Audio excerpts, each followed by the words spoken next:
Good day mga ka-install, this is Edshan Montales, new install tattoo. Meron na naman tayong project at ito ay rush. Kakaibang rush kasi alam niyo bakit?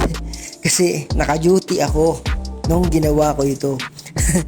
Kaya akyat panawag din ako. Nung pag may customer, mabuti na lang kamo. Nandito si misis ko, nag-a-assist sa akin. Itong client pala natin ay taga Manila, saka regular customer namin dito sa Mama Deer Hotel. Located po ito sa Palanginan, Iba, Zambales. Tapat po ito ng Iba Victory Liner Terminal. Sa mga gustong mag-inquire, please save this number 0962-389-5042. Inquire na lang po kayo. Request nga pala ni sir itong design.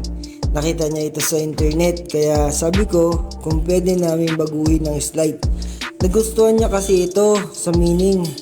Yung meaning ng helm, yung warrior helm is symbolize of a protection and to gain courage and strength. Tapos yung band na in-indicate namin ay ocean pattern, means life changes, continuity, and the afterlife. Kumbaga kahit anong balakid sa buhay o kahit anong nangyayari sa buhay mo, tuloy-tuloy lang ang laban at walang susuko.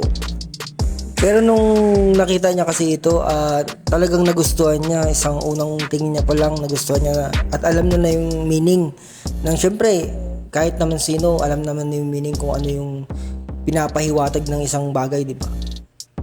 At dito mga ka-install, nagpuputi na lang ako. Naglalagay na lang ako ng highlights para lalong lumitaw yung tattoo. So mga ka-install, maraming salamat sa mga suporta, lalo na sa aking pamilya, kaibigan, tropa na tunay. Syempre, habang may buhay, may pag-asa. So mga ka-install, hanggang dito na lang. Maraming salamat ulit. Bye! See you next video!